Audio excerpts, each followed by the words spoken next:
At para naman sa sports balita, Updates at pinakahuling mga usapin sa mundo ng palakasan. Atin ang pakinggan dito sa Ang Pilipinas Ngayon.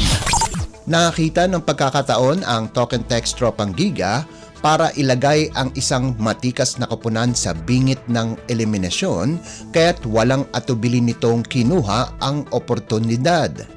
Ito ay matapos dominahin ng Tropang Giga ang San Miguel Beermen 115-97 sa PBA Commissioner's Cup na ginanap sa Inaris Center sa Antipolo City.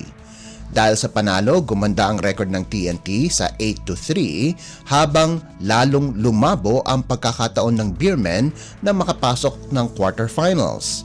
Walang kupas ang performance ni resident import Ronday Hollis Jefferson na nakagawa ng impresibong triple-double na may 35 puntos, 21 rebounds at 10 assists para kunin ang ikalawang pwesto sa team standings. Nakapag-ambag din ng double digits ang mga locals na sina Roger Pogoy, Calvin Oftana, Poy Eram at Jason Castro na may 22, 16, 14 at 14 din ayon sa pagkakasunod.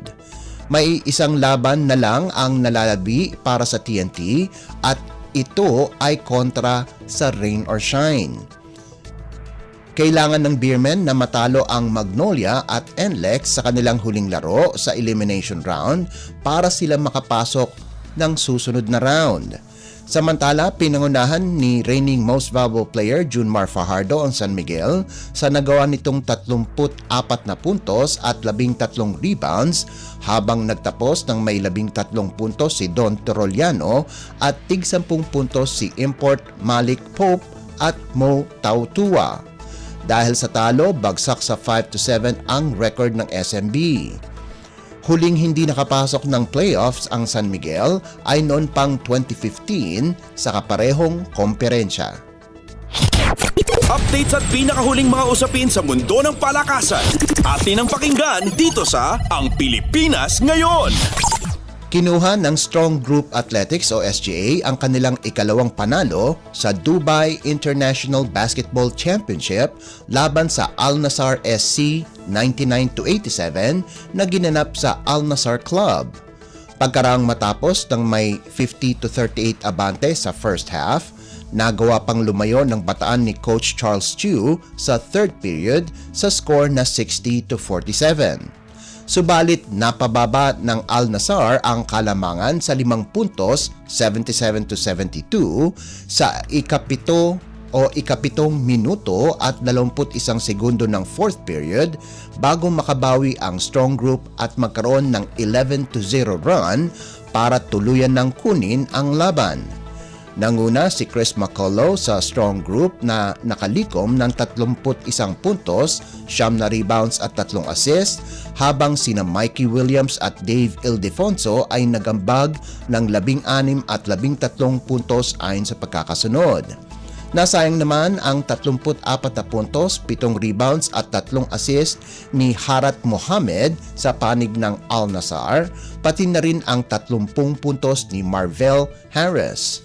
Susunod na mga kalaban ng SGA ay ang Beirut First na kanilang makakatapat itong Martes, ika-28 ng Enero. Updates at pinakahuling mga usapin sa mundo ng palakasan. Atin ang pakinggan dito sa Ang Pilipinas Ngayon. Ipinakita ni na Dwight Ramos at Ray Parks Jr. ang kanilang galing sa kani-kanilang koponan para magbalik sa winning column sa 2024-2025 season ng Japan B-League. Naipasok ng 6'4" Gilas Pilipinas fan favorite na si Ramos ang isang 3-pointer para palawigin ang laban nila sa overtime na nagbigay sa Livanga, Hokkaido ng sapat na oras para talunin ang Alvark Tokyo 86-81 sa larong ginanap sa Hokkay Kitayale.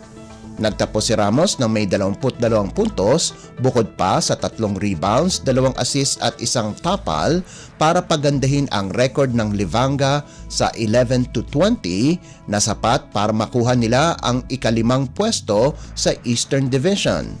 Naging susi naman si Parks Jr. sa panalo ng Osaka Evesa 111-109 laban sa Nagoya Diamond Dolphins na ginanap sa Dolphins Arena. Nakapagtala si Parks ng kabuang 18 puntos, 8 rebounds, 5 assists, 1 steal at 1 block para mapaganda ng Osaka ang kanilang record sa 16-15. Dahil sa panalo, umangat sa ikatlong pwesto ang Evesa sa Western Division.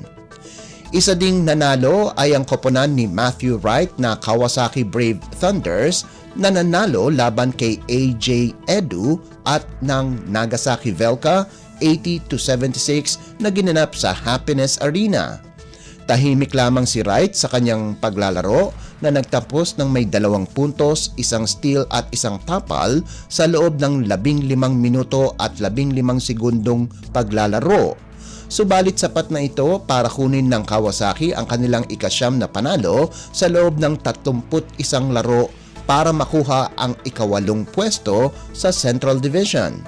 Sa kabilang banda, nakapagposte si Edu ng 4 na puntos, 10 rebounds, 2 assists, 1 steal at 1 tapal, subalit hindi ito sapat at nakuha ng Nagasaki ang kanilang ika-18 talo sa loob ng 31 laro.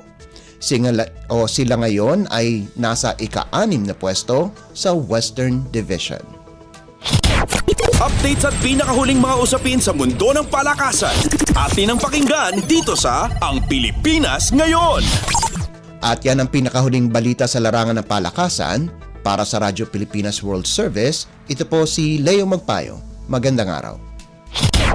Updates at pinakahuling mga usapin sa mundo ng palakasan. Atin ang pakinggan dito sa Ang Pilipinas Ngayon.